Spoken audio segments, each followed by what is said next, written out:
From delivering letters through interdimensional rifts to delivering weapons and contraband, in today's game, Smugglers Run 2 Hostile Territory, the sequel to the 2000 game Smugglers Run, developed by Angel Studio, now known as Rockstar San Diego. I was reminded of this game recently as I was replaying through the now 12-year-old game, GTA 5. Trevor's missions involving his smuggling operation with the airfield are incredibly similar to this game, and now I know that they're essentially made by the same company, it makes sense. So today we'll be checking it out and seeing how it fares today. The game has a story, kind of. It's more of a set dressing. You play as a new smuggler for a company named Exotic Import, whose job it is to smuggle shifty goods through war zones. Through the game your team is given missions by the Colonel, a Russian arms dealer.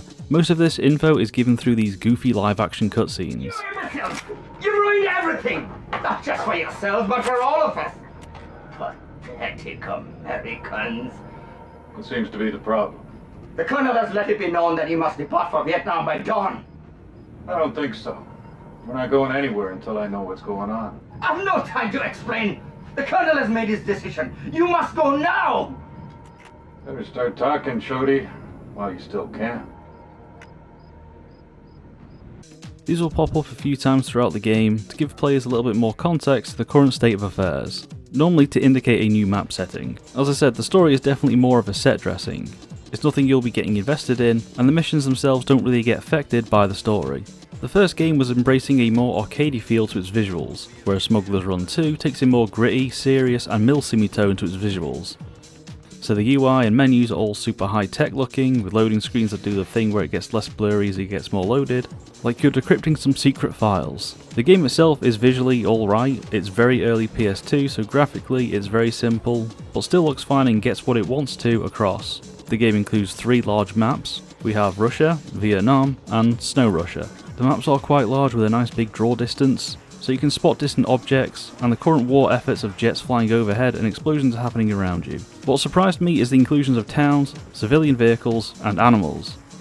And yes you can run them over. But they do not perish, they just get fired away like a cartoon villain.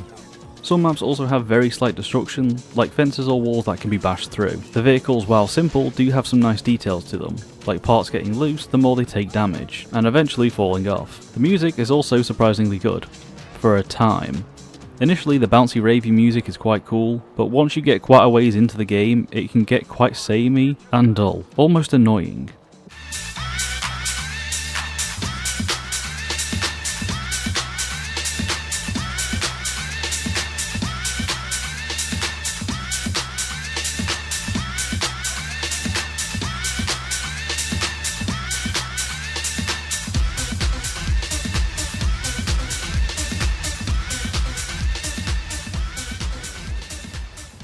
Vehicles and everything sound alright, nothing special, but it all does the job. Smugglers Run is a third-person driving game where your main objective, most of the time, is to deliver items within a very short time limit while being hounded by police.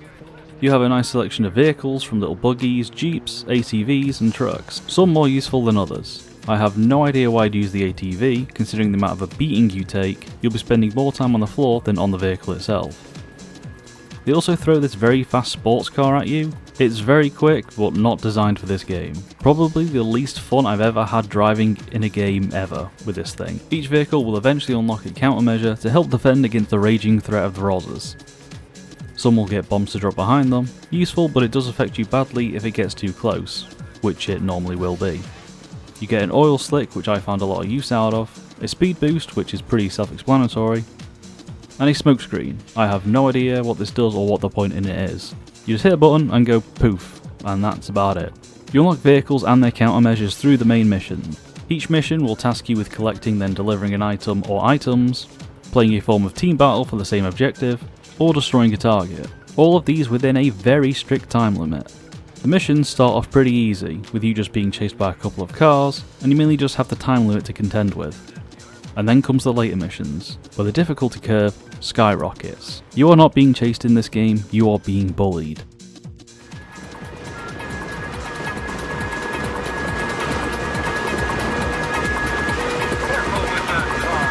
The mission structure is simple, the objective is simple. Drive somewhere, pick something up, and drop it off while trying not to be caught or running out of time. Much easier said than done. Firstly, the cars and controls themselves. Cars in the game are pretty simple to control. You've got accelerate, brake, steering, and countermeasures. Nothing fancy or complicated. The cars themselves are janky as hell to drive. Driving even down a seemingly smooth road is a tough task for these vehicles. Each car handles differently and has different stats, but none of them really feel smooth to drive. Enemy cars, on the other hand, are monsters. These guys are machines, they do not care. They drive faster than you, they are stronger than you. They can even pull a 180 at a full standstill. And there's loads of them. The thing that makes these enemies more annoying is the fact that you can't really fight back. Yes, you have countermeasures, but you only get 5 and they don't recharge. You can bash into them, which is a death sentence because, as I say, they are stronger and more numerous than you. It would help if you had some sort of side attack move or a forward attack. I get that this game is a smuggling game and the name of the game is to be chased about, but with how it's designed, we really could have done with some more offensive measures. Each mission towards the later parts of the game is just this.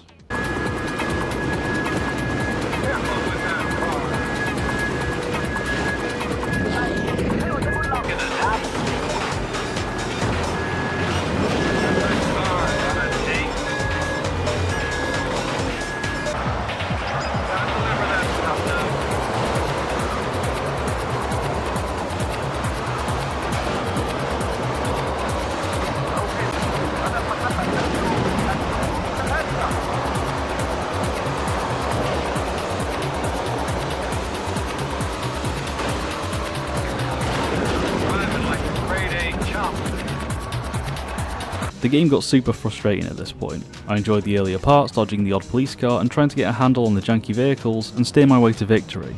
By this point you have an incredibly short time limit to contend with, which would be a challenge within itself. But when you throw the Terminator cars that can just destroy any progress you make and can take you down within seconds, it gets real maddening. To add to the already annoying list of challenges, some missions will require you to lose the cops at the end of a task. So you survive, you've made it to the end, you've exhausted your small amount of countermeasures, now lose the police within that same time limit. Good luck.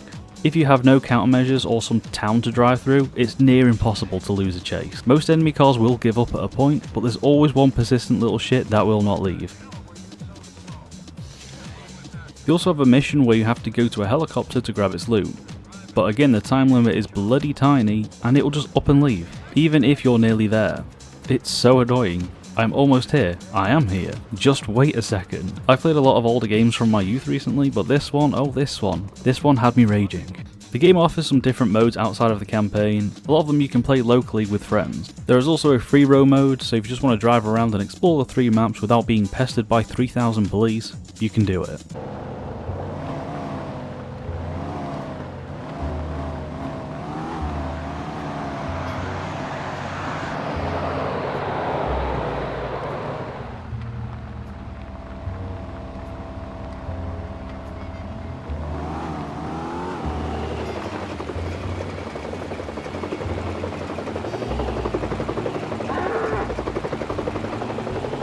Smugglers Run 2 is a game I really wanted to like all the way through. Not only because it's a game from my youth, but it's also a game that I should enjoy. I enjoy SnowRunner, MudRunner, Death Stranding. I typically enjoy any game that is basically just a delivery game with a unique twist. For a while I did, and then the difficulty spike hits you like a train, and this fun delivery game driving around war zones becomes a relentless slog of chaos. It becomes more about luck than skill. Though with all of its flaws, it is a unique little game from Rockstar. Is it worth going back to now? If you, like me, enjoy delivery games or chaotic chases and the unique war aesthetic, sure, go for it. It's pretty cheap everywhere and it's not hard to find, it's not rare or anything. Just maybe stop and venture into the free roam once things get frustrating. So thank you for watching and I will see you next time.